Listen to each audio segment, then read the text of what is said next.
22 نومبر ابھی گزرا ہے، آپ کے علم میں ہوگا مولانا سید سلیمان ندوی علیہ رحمہ کا یوم وفات تھا۔ سید صاحب کا ذکر آپ نے اپنے مضمون میں بھی کیا، دبستان شبلی کے بارے میں جو آپ نے لکھا۔ آپ سید صاحب کی زندگی، ان کے مراحل، خود پہلے دبستان شبلی سے متعلق ہوئے، شبلی ان کے اساتذہ میں سے ہیں، آپ نے لکھا بھی کہ بعد میں ان کی جو مراجعت ہے وہ تبدیل ہوئی۔ کیسے دیکھتے ہیں سید صاحب کے فکری سفر کو، ان کی شخصی خدمات کو، ان کے محاسن کو، اور بالخصوص ان کے ادبی جو پہلو ہیں وہ جو سامنے آتے ہیں؟ وہ دبستان شبلی کے بہت بڑے لوگوں میں سے ہیں، اور دبستان شبلی کے خصائص کے بارے میں کئی مرتبہ لکھ بھی چکا ہوں اور میں نے بیان بھی کیا ہے۔ مولانا شبلی کی شخصیت ایک مجمع البحرین تھی، یعنی ان میں جدید چیزوں کی طرف ایک خصوصی فہم، خصوصی شعور آپ کو ملتا ہے، اگرچہ جدید علوم سے اس طرح کی واقفیت نہ بھی ہو ان کے زمانے میں یا ان کو، لیکن اس کا شعور ان کے ہاں پایا جاتا ہے۔ اور دوسری جانب وہ قدیم علوم کے بڑے علماء میں سے ہیں، ان کو جانتے ہیں جس طرح کے جاننے کا حق ہے۔ بڑی خدمت انہوں نے انجام دی، ندوۃ العلماء میں وہ بیٹھے، وہاں انہوں نے مولانا ابوالکلام آزاد کی تربیت کی، بالکل اسی طرح سے سید سلیمان ندوی کی تربیت کی۔ یہ دونوں جو غیر معمولی شخصیات ہیں، یہ شبلی ہی کے زیر اثر پروان چڑھی ہیں۔ اگر آپ ان کے ابتدائی زمانے کو دیکھیں اور غور کریں، سید سلیمان نے تو گویا اپنی پوری زندگی کا مقصد ہی یہ قرار دیا تھا کہ وہ استاد کے کاموں کو پائے تکمیل تک پہنچائیں گے، اور وہاں شبلی اکیڈمی میں وہ ساری زندگی بیٹھے رہے، جس کو آپ دارالمصنفین کہتے ہیں۔ ان کی سیرت کی بھی انہوں نے تکمیل کی۔ اس پورے مدرسہ فکر میں شبلی کا بنیادی کام سمجھنا چاہیے کیا ہے۔ اگر آپ غور کر کے دیکھیں تو ادیب تو وہ ہیں، ان کا اصل تعلق ادب سے ہے۔ سب لوگ جانتے ہیں کہ ان کی اردو شاعری کی کلیات بھی موجود ہے، ان کی فارسی شاعری بڑی غیر معمولی ہے، اس میں آپ کو حافظ کا سا جوش، جذبہ اور انداز نظر آئے گا، اور فارسی ادب پر بھی ان کی بڑی نظر ہے۔ شعر العجم آپ جانتے ہیں کہ بڑی غیر معمولی چیز ہے، بہت سے لوگوں نے اس پر تنقیدات لکھی ہیں، ان سے قطع نظر بہرحال وہ ایک غیر معمولی کام تھا جو ان کے قلم سے ہوا۔ اسی طرح موازنہ انیس و دبیر دیکھیے، مثنوی مولانا روم پر ان کا کام دیکھ لیجئے، تو ادب کا ایک بڑا وسیع پس منظر رکھتے ہیں شبلی۔ اور دوسری جانب تاریخ، تو ادب اور تاریخ یہی اختصاص ہیں مولانا شبلی کے۔ اچھا۔ اور اس کا اثر پھر ان کے شاگردوں پر بھی ہوا ہے، غیر معمولی طور پر ہوا ہے۔ ہم سب جانتے ہیں کہ عربی ادب میں بھی وہ مولانا فیض الحسن سہارنپوری کے شاگرد ہیں، اور مولانا فیض الحسن سہارنپوری اس میں کوئی شبہ نہیں کہ ادیب الہند کہنے کے مستحق ہیں۔ اگر شاہ ولی اللہ امام الہند تھے تو مولانا فیض الحسن سہارنپوری ادیب الہند تھے۔ ان کی آپ حماسہ کی شرح دیکھیے، ان کی آپ سبع معلقات کی شرح دیکھیے، تو اندازہ ہوگا کہ یہ کیا دنیا ہے جو انہوں نے یہاں پیدا کر دی۔ عربی ادب، خاص طور پر جاہلی ادب کا ایسا غیر معمولی ذوق ہے، ایسا غیر معمولی فہم ہے، اس طرح وہ دیکھتے ہیں اس کو کہ جس کے بعد قرآن مجید کے فہم کے دروازے کھلتے ہیں۔ تو مولانا شبلی ان کے شاگرد ہیں، اور ان کے ہاں بھی عربی ادب کا ایسا ہی ذوق آپ نمایاں پاتے ہیں، اگرچہ انہوں نے خاص طور پر اس کو موضوع نہیں بنایا۔ سید صاحب کے ہاں بھی یہی چیز موجود ہے، تاہم مذہب کے کانٹینٹ کو موضوع بنایا جائے، یا اصول کو موضوع بنایا جائے، یا قرآن مجید کو موضوع بنا کر اس کی شرح و تفسیر پر کوئی کام کیا جائے، یا اس کے اصول منضبط کیے جائے، اس کو انہوں نے اختیار نہیں کیا۔ اس کو شبلی نے بھی اختیار نہیں کیا، اور سید صاحب نے بھی اختیار نہیں کیا۔ ایک بڑا عالم بہت سی چیزوں کا مطالعہ کرتا ہے، بہت سی چیزیں اس کے یہاں زیر بحث رہتی ہیں، اس میں اس کی کچھ آراء بھی ہوتی ہیں۔ چنانچہ شبلی کی بھی آپ بعض چیزیں دیکھیں، سید صاحب کی بھی بعض چیزیں دیکھیں، سیرت ہی میں بعض مباحث دیکھیں، تو وہاں دین کا کانٹینٹ زیر بحث آیا ہے، لیکن اس طریقے سے وہ ان کا خصوصی موضوع نہیں ہے، وہ اس کی تنقید اس طرح نہیں کریں گے، اس میں ان کے ہاں وہ چیزیں آپ کو نہیں ملیں گی جو مثلا بعد میں امام فرائی کے ہاں ملتی ہیں۔ لیکن مسلمانوں کے علوم، ان علوم سے اخذ و استنباط کی صلاحیت، مسلمانوں کا ادبی سرمایہ، اس ادبی سرمایہ تک ان کی رسائی، اسی طرح ان کی تاریخ کے مختلف رموز، اسرار، غوامض، یہ ان کا خصوصی موضوع ہے، اور یہی وجہ ہے کہ زیادہ تصنیفات ان کی اسی نوعیت کی ہیں۔ شبلی کو اگر آپ دیکھیں تو انہوں نے الفاروق لکھی، المامون لکھی، اسی طرح امام ابو حنیفہ کے سوانے لکھے، تو ان کے ہاں سوانحی ادب بہت کمال کو پہنچا ہے۔ خود اپنے بارے میں جس وقت انہوں نے سیرت لکھنا شروع کی تو آپ جانتے ہیں کہ کیا کہا کہ عجم کی مدح کی عباسیوں کی داستان لکھی، مجھے چندے مقیم آستان غیر ہونا تھا، مگر اب لکھ رہا ہوں سیرت پیغمبر خاتم، خدا کا شکر ہے یوں خاتمہ بالخیر ہونا تھا۔ تو آخر میں وہ سیرت لکھتے ہوئے دنیا سے رخصت ہوئے۔ 2 مجلدات انہی کی لکھی ہوئی ہیں، اور انہوں نے یہ نصیحت کی کہ سید صاحب اس کو مکمل کریں، تو سید صاحب نے اس کو مکمل کیا ہے، اور کوئی شبہ نہیں ہے کہ اپنے استاد کے ساتھ تعلق اس کے علم کو سمجھنے کا حق ادا کر دیا ہے۔ میں یہ عرض کر چکا کہ ان کے ہاں اصل مباحث اسی نوعیت کے ہیں۔ خود سید صاحب کی پہلی بڑی کتاب عمر خیام پر ہے جی، اور اس میں انہوں نے آپ جانتے ہیں کہ عمر خیام کی زندگی، اس کے علوم، اس کا پس منظر، ان سب چیزوں کو جو جدید طریقے ہیں سیرت نگاری کے یا جدید طریقے ہیں سوانح نگاری کے، ان کو اختیار کر کے لکھا ہے۔ شبلی کے ہاں بھی اس کا بڑا اثر ہے۔ خود سیرت النبی کو اگر آپ دیکھیے تو وہ بالکل اسی طریقے سے لکھی گئی ہے جس طریقے سے مغرب میں یہ روایت قائم ہو گئی تھی کہ کسی شخص کے لائف اینڈ ورکس لکھے جائیں، یعنی آپ اس کے سوانح بھی لکھیں اور پھر یہ بھی بتائیں کہ اس کی زندگی میں جو افکار پیدا ہوئے یا جن کو اس نے اپنا موضوع بنایا وہ کیا تھے۔ یہ طریقہ ہے۔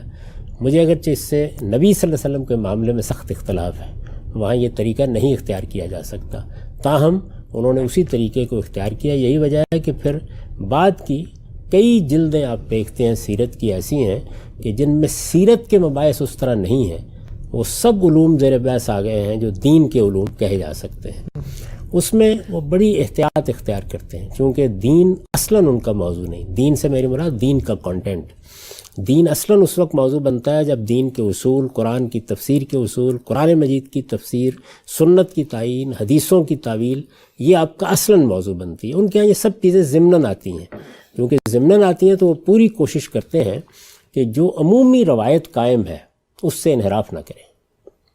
یعنی مسلمانوں کے ہاں ایک علم ہے جو دین کی چیزوں کو متعین کر چکا ہے۔ یہ بالکل ایسی چیز ہے جیسے مثال کے طور پر آپ کشاف کو اٹھائیں، بڑی غیر معمولی تفسیر ہے جی، زبان و ادب کے ائمہ میں سے زمخشری ہیں، ہر آدمی ان کی مراجعت کرنے کے لیے مجبور ہے، رازی بھی ان کو نقل کرنے پہ مجبور ہے، بیضاوی بھی ان کو نقل کرنے پہ مجبور ہیں، بعد کے لوگ بھی ان کو دیکھے بغیر کوئی بات نہیں کرتے، اس لیے کہ ان علوم میں ان کی حیثیت غیر معمولی ہے۔ لیکن فقہی معاملات میں وہ کوئی تحقیق نہیں کریں گے، بس حنفی نقطہ نظر بیان کر دیں گے۔ اسی طریقے سے روایتوں کے معاملے میں بھی کوئی تحقیق و تنقید کا طریقہ نہیں ہے۔ تو یہ کوئی عیب کی بات نہیں، کوئی صاحب علم یہ تعین کر لیتا ہے کہ مجھے کس میدان میں رہنا ہے۔ آپ بعد میں بھی دیکھیں کہ یہی چیز آپ کو مثلا مولانا علی میاں کے ہاں ملے گی، یہی چیز ڈاکٹر حمید اللہ کے ہاں ملے گی، یہی چیز ڈاکٹر محمود احمد غازی صاحب کے ہاں ملے گی۔ تو یہ ایک زاویہ نظر ہے جس میں علوم کی اس روایت کو آگے بڑھایا جاتا ہے، اس کا کسی نہ کسی نئے پہلو سے جائزہ لیا جاتا ہے، اور زیادہ تر علم کی تاریخ، اشخاص کی تاریخ، سیاسی تاریخ، یہ چیزیں بیان کی جاتی ہیں۔ تو اس میں یہ کوشش کی جاتی ہے کہ کوئی نئی راہ یا تفردات راہ نہ پائیں۔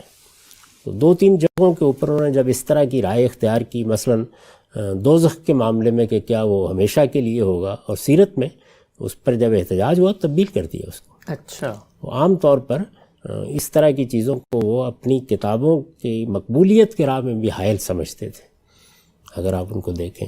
اور ایک خاص طرح کا ان کے اندر دین کے ساتھ محبت کا ذوق تھا، جس کا ظہور بعض موقعوں پر مسلمانوں کے ملی مسائل میں ہوا، بعض موقعوں پر مسلمانوں کی سیاسی شخصیات کے باب میں ہوا۔ شاید آپ کے لیے باعث تعجب ہو کہ انہوں نے محمد علی جناح کی مدح میں نظمیں لکھی ہیں، اور پھر بعد میں وہ مولانا اشرف علی تھانوی صاحب کے مرید ہو گئے۔ تو اس طرح گویا حکیم الامت نے شبلی کے سب سے بڑے شاگرد کو کہا جا سکتا ہے، یعنی شاگرد تو ان کے امام فراہی بھی ہیں، ابوالکلام آزاد بھی ہیں، لیکن سید صاحب کی نسبت بالکل وہی تھی جو امام فراہی کے ساتھ ہمارے استاد امام امین حسن اصلاحی کی ہے۔ تو ان کو حکیم الامت مولانا اشرف علی تھانوی نے گویا اپنی آغوش میں لے لیا، اور بعد کا زمانہ انہوں نے اسی طریقے سے بسر کیا، اور بہت کچھ ان سے استفادہ بھی کرتے رہے۔ اس طرح ایک تصوف کی روایت کے ساتھ وہ وابستہ ہو گئے، تاہم بہت بڑے لوگوں میں سے تھے، اس میں کوئی شک نہیں ہے۔ علامہ اقبال ان کے بارے میں کہتے تھے کہ خانوادہ علماء کے آخری چشم و چراغ ہیں، بہت دوستی بھی رہی، اور جب بھی کوئی علمی مسئلہ سمجھنا پیش نظر ہوتا تھا تو اقبال انہی کی طرف رجوع کرتے تھے. انہوں نے اکٹھے سفر بھی کیے ہیں. چنانچہ سفر نامہ افغانستان جس کے بعد انہوں نے پسچ باعث کردہ اقوام شرق لکھی ہے وہ سید صاحب ہی کی مائیت میں ہوا تھا. وہ سید صاحب کا یہ تعلق رہا. سید صاحب نے اقبال کے بارے میں اپنے تاثرات بھی بعض مجالس میں بیان کیے ہیں. بہت سے لوگ ان کو روایت کرتے ہیں, اس میں تنقیدیں بھی ہیں, اور وہ بہرحال ان کے مداح تو ہیں ہی. ان کی مثنویوں پر, ان کے کلام پر انہوں نے تبصرے لکھے ہیں اپنے زمانے میں. تو ہماری تاریخ کے بڑے لوگوں میں سے ہیں. ان سے آپ یہ توقع نہ کریں کہ وہ دین کے معاملے میں جو الجھنیں ہیں یا جو مسائل ہیں یا اصول میں جو مباحث اور مسائل ہیں ان پر آپ کی رہنمائی کریں گے. یعنی وہ مسلمانوں کی روایت, علم کی روایت اور آپ کی میراث میں کھڑے ہو کر جن علوم سے ان کی دلچسپی ہے, خاص طور پر تاریخ, سیرت اور اسی طرح ادبی مباحث, ان پر آپ کی رہنمائی کریں گے, اور ان میں کوئی شبہ نہیں کہ وہ بہت بڑے لوگوں میں سے. ٹھیک, ہم صاحب آپ نے بہت ہی تفصیل سے بیان کیا, اور آپ نے ذکر کیا تو میرے ذہن میں ان کا جو شعری مجموعہ ہے ارمغان سلیمان کے نام سے, اس میں بھی مولانا اشرف علی تھانوی سے وہ بیت ہوئے ہیں, تو بڑی غیر معمولی نظمیں انہوں نے ان کی مدح میں لکھی ہیں. ایک پہلو ذرا مجھے اور بتائیے گا, خود سید صاحب ندوۃ العلماء میں پڑھے, وہاں سے فارغ التحصیل, اور پھر خود اس کی شبلی نے ان کے ذمہ باغ بھی دے دی اور وہی اس کو سنبھال کے. دیوبند کے اوپر ہم نے بات کی, دیوبند کی تحریک کی آپ نے جو پس منظر ہے اور اس کی جو جڑیں ہیں ان کو بتایا کہ کس قدر مضبوط اور کس قدر آرگینیکلی وہ تحریک دنیا میں اٹھی ہے. ہندوستان ہی کے اندر ایک اتنی بڑی روایت کے امین دیوبند کی تحریک چل رہی ہے, اور ساتھ میں ندوۃ العلماء بھی آپ کو پیدا ہوتا نظر آتا ہے. کیسے دیکھتے ہیں ندوہ کے وجود کو, اور پھر اس کے اثرات جو ہماری مذہبی معاشرت تھی ہندوستان کی اس پہ کیسے پڑے, اور آج بھی کیا آپ فرق کرتے ہیں دیوبندی روایت اور جو ندوۃ العلماء کی ایک روایت پیرلل چل رہی ہے؟ ندوہ دین میں کوئی نئی روایت نہیں پیدا کر سکتا. ندوہ کے جو خصائص ہیں ان میں ایک چیز تو یہ تھی کہ انہوں نے عربی زبان کو ایک زندہ زبان کے طور پر پڑھنا شروع کیا.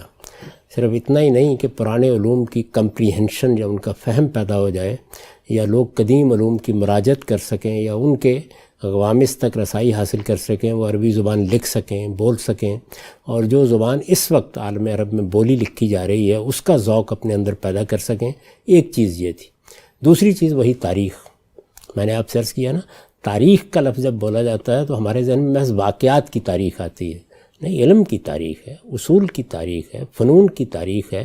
ان کے ہاں زیادہ اہمیت اسی چیز کی ہے. آپ مولانا علی میاں کو, جو سب سے بڑے آدمی بعد میں ان کے ہاں ہوئے, ان کو دیکھیے تو ان کی زیادہ تر کتابیں یہی ہیں. یعنی امت مسلمہ کے علوم, امت مسلمہ کا پس منظر, امت مسلمہ کی تاریخ, اس کو وہ موضوع بناتے ہیں. تاریخ دعوت و عزیمت ہی دیکھ لیجئے ان کی کتاب, کہ انہوں نے کس طریقے سے جو ان کی اپنی صوفیانہ تعبیر ہے دین کی, اس کے پس منظر میں رکھ کر پوری دعوت کے اساتین کو دیکھا ہے, اور ان کا ایک بہت اچھا تعارف آپ کے سامنے رکھ دی ہے.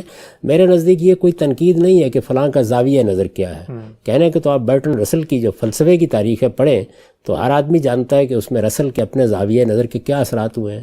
یعنی آپ برنٹ کی تاریخ پڑھیں یا آپ فرینک تھلی کی پڑھیں فلسفے کی تاریخ, یا ول ڈوراں کو دیکھیں تو آپ کو رسل کی تاریخ میں انہیں واضح فرق نظر آئے گا. تو غیر معمولی لوگ جو کوئی زاویہ نظر رکھتے ہیں اس کے کچھ نہ کچھ اثرات بہرحال ان کے بیان پر, چیزوں کو دیکھنے کے زاویے پر ہوتے ہیں. علم کی دنیا میں اس کو قبول کرنا چاہیے. یعنی میں آپ اس سے اختلاف کر سکتے ہیں. تو ندوے کی روایت کے بنیادی خصائص یہ رہے ہیں زیادہ تر. اس کے نتیجے میں ان کے ہاں جو جدید علوم ہیں یا جو نئی شخصیات پیدا ہوئیں, جیسے مولانا سید اللہ صاحب مودودی تھے, جیسے مولانا ابوالکلام آزاد تھے, تو ان لوگوں کے لیے بھی ایک فراخ طبی رہی. اچھا. اور زیادہ تر وہ کوشش یہی کرتے ہیں کہ ان سے روابط بھی رہیں, تعلق بھی رہے. آپ دیکھیں کہ مولانا علی میاں امام فرائی کو بہت اپریشیٹ کرتے ہیں. وہ ایک خاص مجلس میں بھی گئے, انہوں نے اپنے جذبات کا اظہار کیا. سید صاحب تو خیر ان کے عشاق میں سے ہیں, انہوں نے بہت کچھ ان کے بارے میں لکھا ہے. سب سے اچھی, سب سے بہترین تحریریں اگر امام فرائی کے تعارف میں آپ منتخب کریں تو وہ سید سلیمان ندوی کی لکھی ہوئی ہیں. اس سب کے باوجود یعنی وہ زاویہ نظر کیا ہے, اس سے دین کو کیسے دیکھنا ہے, دین کے حقائق کو کس طرح دیکھنا ہے, وہ اس کے قریب سے گزر جاتے ہیں, اس کو موضوع نہیں بناتے. اس لیے کہ ان کا زاویہ بالکل الگ ہے.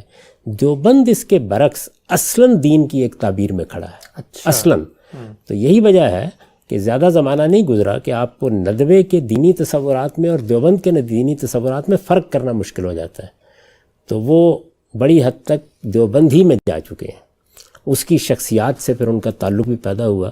دیوبند جس تعبیر پر کھڑا ہے وہ اصل میں دین کی صوفیانہ تعبیر ہے. علم کے جس پس منظر پہ کھڑا ہے وہ ہماری روایت کا وہ علم ہے جو بتدریج کئی مراحل سے گزرنے کے بعد ایک فقہی تعبیر کی صورت میں نمایاں ہوا ہے سلفی تعبیر کے مقابل میں. تو اس لیے دیوبند کے ہاں آپ کو اس پر زیادہ رسوخ نظر آئے گا. یعنی وہ اس کے بالکل اندر اترے ہوئے ہوں گے, وہ اس سے مخالف کسی چیز کو آسانی سے قبول نہیں کریں گے. ان کے لیے اکاموڈیٹ کرنا اتنا آسان کام نہیں ہوگا.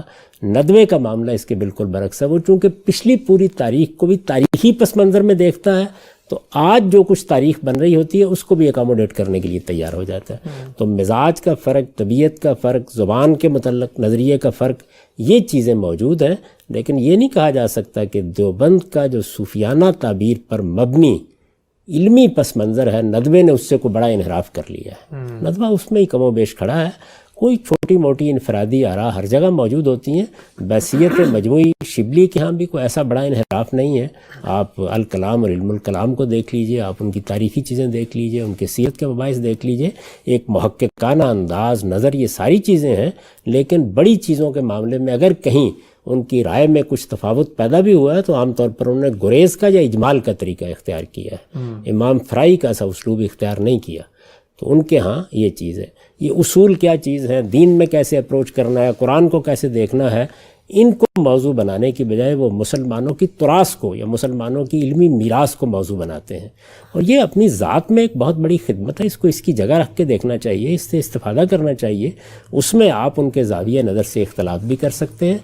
دین کے ساتھ تعلق, دین کو کیسے جاننا ہے, دین کی صوفیانہ تعبیر کی کیا نوعیت ہے, اس میں وہ کم و بیش روایت کے اندر کھڑے ہوئے لوگ ہیں. تو اس لیے جب وہ روایت کے اندر کھڑے ہیں تو آپ ان میں اور دیوبند میں اس پہلو سے کوئی تفریق نہیں کر سکتے. ٹھیک ہے سر, بڑی خوبصورتی سے آپ نے بیان کیا. ایک پہلو ذہن میں میرے آیا, وہ یہ کہ آپ کا اپنا جو دینی فکری پس منظر ہے, ظاہری بات ہے آپ باقاعدہ طور پر یہ کہ کسی مدرسے کی روایت سے اس طرح وابستہ ہوں کہ آپ کا اپنا مدرسہ ہو اور اس کی ایک تاریخ ہو. لیکن آپ کے جو بزرگ ہیں مولانا امین حسن اصلاحی یا مولانا فراہی, ہمیں دیکھتے ہیں کہ ہندوستان میں ان کی روٹس موجود ہیں. خود اداروں کی صورت میں مدرسۃ الاصلاح ہو یا ندوۃ العلماء ہو, وہاں کے علماء ان کو اپریشیٹ بھی کرتے ہیں, ان کے علمی مقام کو بھی سمجھتے ہیں. لیکن اس کی کیا وجہ ہے کہ وہ جو ایک جس کو آپ کہتے ہیں عصبیت بنتی ہے, آپ اپنی شاخوں سے اٹھ کر اپنے اس مضبوط تناور درخت کی صورت میں کھڑے ہوتے ہیں کہ جب مخالفت کے جھونکے بھی آئیں تو نیچے لوگ کھڑے ہوئے ہوتے ہیں بچانے کے لیے. مدرسۃ الاصلاح بھی اور خود ندوۃ العلماء بھی, اگرچہ دیوبند سے ایک دوسری جگہ پر کھڑے ہوئے تھے, وہ خود بھی اس نئی روایت کے کوئی محافظ یا امین نہیں بن سکے, وہ عصبیت میں نہیں ڈھل سکے. اس کی کیا وجہ ہے؟ میرا خیال یہ ہے کہ جن بزرگوں کا آپ نے نام لیا ہے, آپ امام فراہی کو لے لیں, آپ میرے استاذ مولانا امین حسن اصلاحی صاحب کو لے لیں. مولانا تو خیر آ ہی گئے وہاں سے, بہت کم عرصہ ان کو وہاں ملا ہے. تو یہ لوگ اس طرح کے اس گاؤں کے لوگ نہیں تھے. یعنی بنیادی طور پر یہ علم اور ادب کی دنیا کے لوگ تھے اور انہوں نے ان علوم ہی کو اپنا محور اور مرکز بنایا. اثرات ہر جگہ موجود ہیں, وہ ندوے کے لوگوں پر بھی موجود ہیں, وہ مدرسۃ الاصلاح میں تو خیر بہت محبت کے ساتھ موجود ہیں. لیکن محکم سطح پر وہ ایک نیا فکر جڑ پکڑ لیتا, اس کی بنیاد پر آگے کام کرنے کے مواقع پیدا ہوتے.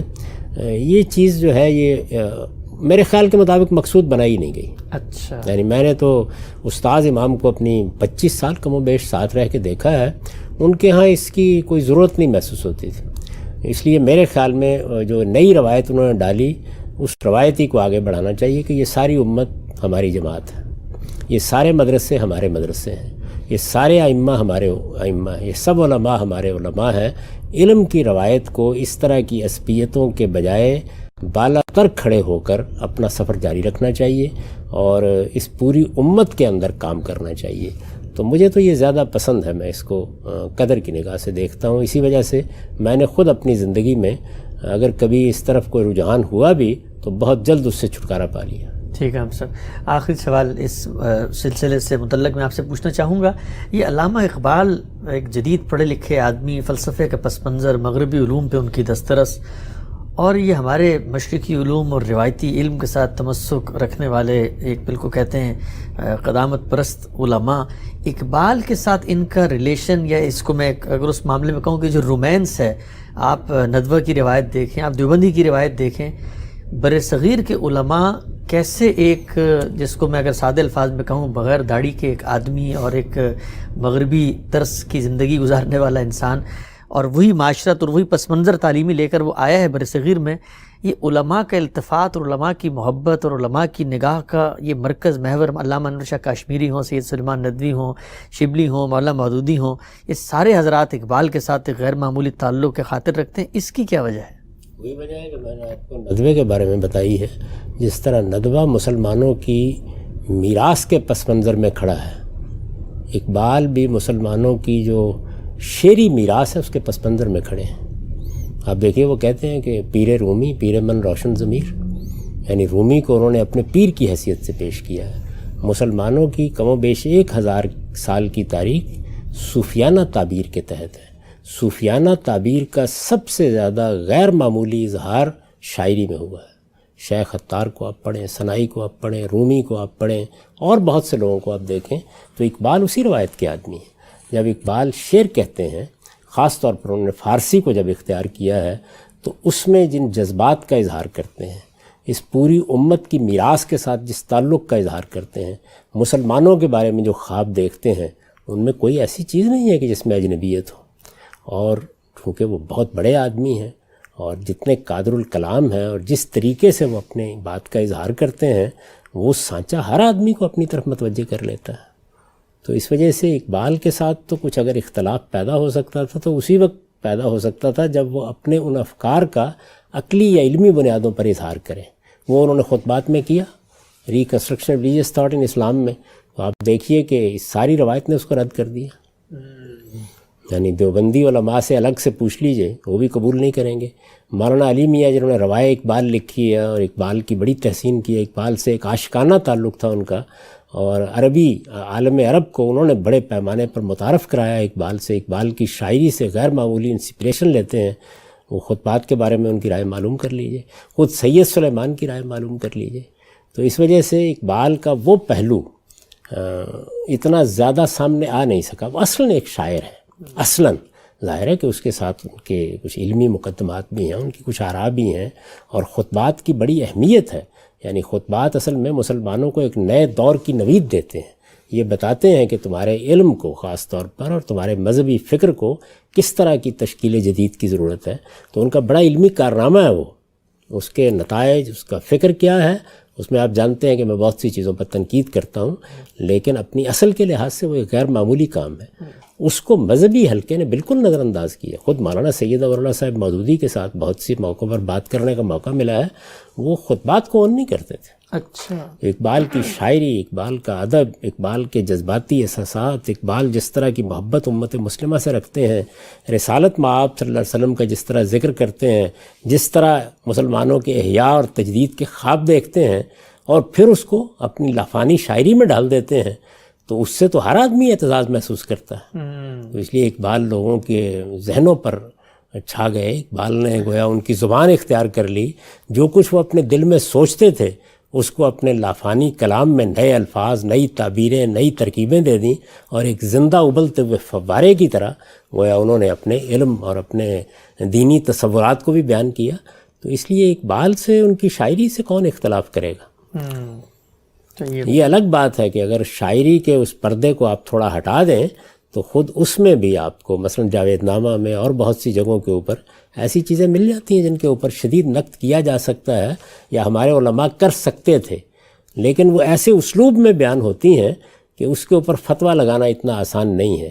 چنانچہ ان کے جذباتی پہلو، ان کی شاعری، ان کا ادب، ان کا بات کرنے کا انداز، ان کا خاص طرز بیان، اور جس طریقے سے وہ اپنے جذبات کا اظہار کرتے ہیں، اس کا زیادہ غلبہ ہوا ہے. ایک پورے دور کو انہوں نے متاثر کیا اور آج بھی متاثر کر رہے ہیں، اس میں کوئی شبہ ہی نہیں ہے. اقبال کے افکار، خیالات جو مذہب کے بارے میں ہیں، ہماری تاریخ کے بارے میں ہیں، علوم کے بارے میں ہیں، وہ زیادہ تر نظر انداز ہوئے ہیں مذہبی طبقے کی طرف سے. وہ اس کو کوئی زیادہ اعتنا دینے کے لیے تیار نہیں ہے. ٹھیک ہے ہم صاحب، آخری ایک پہلو پہ ذرا روشنی ڈالیے گا. ہم آپ سے گفتگو کرتے ہیں مختلف شخصیات پہ. آپ کو لگتا ہے کہ یہ جو مذہبی علم ہے اس میں پچھلے کوئی 100-150 سال کے اندر جو کچھ ہمیں ہند کے اندر نظر آتی ہیں، ایسی عبقری، ایسی نابغہ شخصیات، نئے نئے روشن پہلو ہیں جن سے وہ کام کر رہے ہیں، باقی جو مسلم امہ کا اسٹیج ہے وہاں پر وہ نمایاں چیزیں نہیں نظر آتی، تو یہ کوئی خاص وجہ ہے ہند کے اندر اس چیز کے ارتقاء کی؟ یہ اللہ تعالیٰ کا معاملہ ہوتا ہے. یعنی مختلف قومیں بعض چیزوں میں بہت نمایاں ہو کر رہنمائی کے مقام پر چلی جاتی ہیں. مغرب کو دیکھ لیں، وہ سائنسی علوم میں کس طرح دنیا کی پچھلے 200 سال سے رہنمائی کر رہا ہے، اور اس وقت لگتا ہے کہ ساری امامت ان کے ہاتھ میں چلی گئی ہے. تو ہندوستان دینی علوم میں رہنمائی کے مقام پر ہے.